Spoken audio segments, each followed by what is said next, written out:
Hey, on se retrouve aujourd'hui sur la chaîne pour une nouvelle vidéo. Et donc aujourd'hui, on se retrouve pour la présentation de l'une de mes miniatures. Et aujourd'hui, je vous présente la numéro 3 donc, de la collection qu'Altaïa a lancée il n'y a pas longtemps. Il s'agit donc de la collection des micro-voitures d'antan, qui est basée donc sur les micro-cars de l'époque, comme vous pouvez le voir ici. Et donc aujourd'hui, je vous présente la numéro 3, qui est la FMR Tiger 500 Messerschmitt. Donc comme vous pouvez le voir ici, donc c'est du XO à l'échelle 1.43. Et donc je la trouve vraiment très très bien faite cette voiture là. Donc je vais vous la présenter aujourd'hui dans cette vidéo. Et tout d'abord, je vais vous présenter son histoire. Alors déjà, comme vous pouvez le voir, c'est une voiture qui est vraiment très très bien faite. Mais bon, je reviendrai sur ça après. Donc son histoire, c'est pas compliqué. Il faut se rendre dans les années 40. Comme vous pouvez le savoir, dans les années 40, il y a la Seconde Guerre mondiale qui a éclaté donc en Europe principalement. Et donc l'histoire donc de la marque Messerschmitt provient donc des années 40. Voilà. Et dans les années 40, on a des marques qui se sont alliées au Reich pour créer donc des armements, des avions, des véhicules militaires pour l'armée allemande si vous voulez. Et donc c'est le cas un petit peu de Messerschmitt, mais on y reviendra un petit peu plus tard. On va parler donc maintenant d'une autre personne qui s'appelle Fritz Ferd. Alors désolé pour la prononciation, je peux me tromper parce que c'est de l'allemand. J'en ai peut-être fait à l'époque, mais bon, j'ai oublié quand même certaines prononciations, etc. Voilà. Donc bref. Donc on va parler de Fritz Ferd parce que cette personne-là est très importante pour la réalisation de cette voiture-là et pour la marque Messerschmitt. Fritz Ferd, dans les années 40, donc pendant la Seconde Guerre mondiale, va être très important puisqu'il va créer donc des petits véhicules pour les invalides de guerre, donc c'est-à-dire pour des personnes qui ont été amputées de jambes, soit parce qu'ils ont eu des problèmes de santé, parce que il leur manquait quelque chose, etc. Et donc du coup, il va créer donc des véhicules pour les invalides de guerre, en fait, si vous voulez. Et donc ça va fonctionner, mais au bout d'un moment, il va plus pouvoir parce qu'il va y avoir des problèmes financiers, si vous voulez.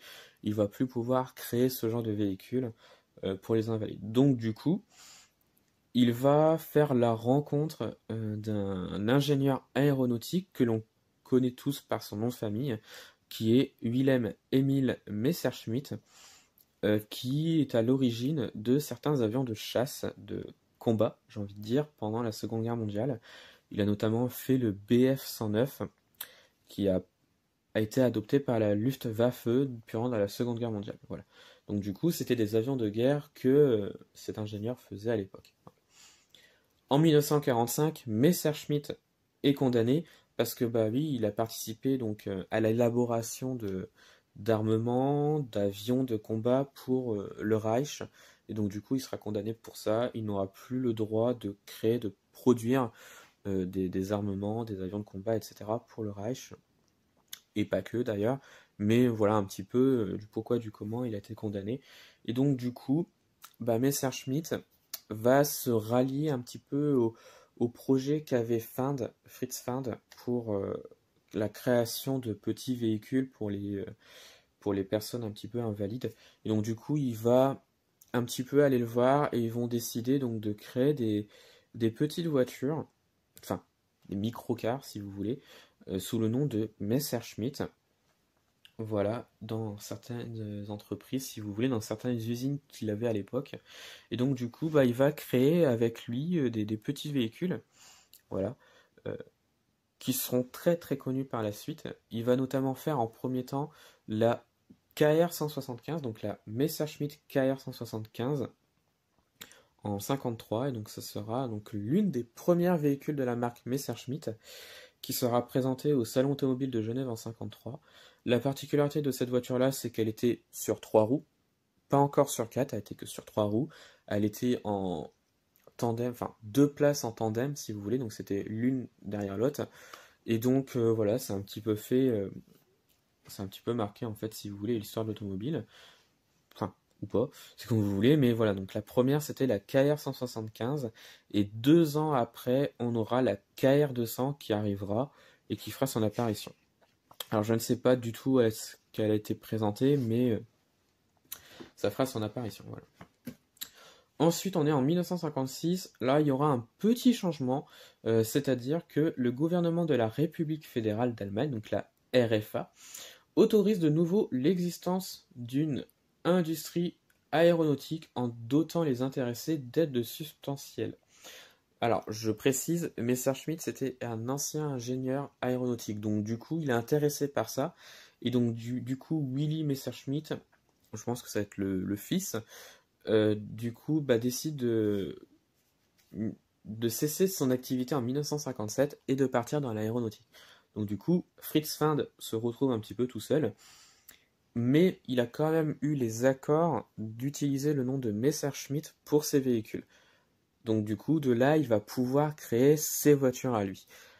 Alors, mais du coup, le seul truc, c'est que il doit créer sa propre entreprise pour pouvoir continuer.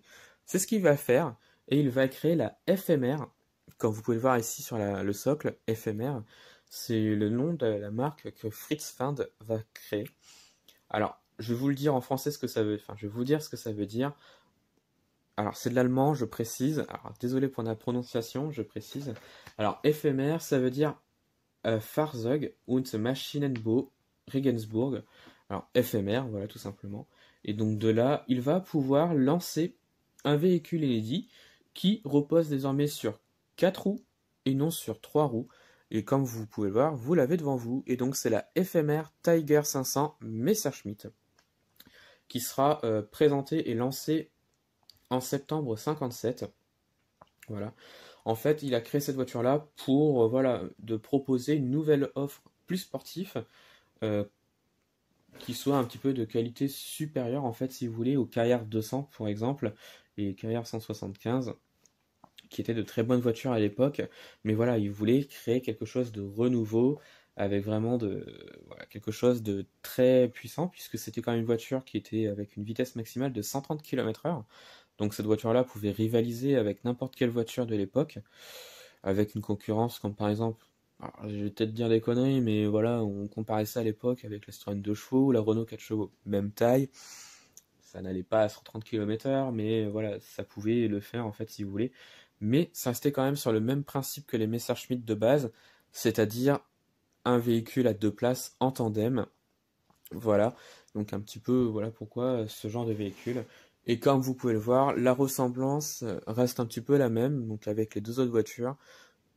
Un petit peu une apparence d'avion, puisqu'on a repris certaines choses des avions, en fait, si vous voulez, puisque Messerschmitt, cet ingénieur-là, crée des avions, donc ils ont repris la forme avec l'espèce de cockpit, comme vous pouvez le voir, etc., etc. Voilà. Donc du coup, c'était un petit peu l'histoire de la FMR Tiger 500 Messerschmitt, qui sera vraiment très appréciée, mais bon, voilà. Elle fut créée qu'à 320 exemplaires à l'époque, mais c'est déjà pas mal, je trouve. Et c'est vraiment une très très belle miniature et une très très belle voiture. Voilà. Donc là, on est un petit peu sur son histoire donc de la voiture. Alors j'ai fait un résumé parce que je suis sûr qu'il y a encore pas mal de choses à dire, mais je trouve que c'est déjà pas mal. Et donc maintenant, je vais vous présenter donc la miniature que vous pouvez voir ici. Donc on va commencer par la face avant donc de la miniature. Et franchement, je trouve qu'elle est vraiment très très bien faite. Il y a vraiment pas mal de petits détails, avec une face avant qui est vraiment assez rigolote. On a l'impression que c'est une personne qui sourit. Bon, désolé, mais c'est le cas. Donc on a vraiment pas mal de petits détails, avec notamment les feux qui sont représentés. On a une plaque d'immatriculation avec juste le nom du véhicule. On a un petit peu de chrome par-ci par-là.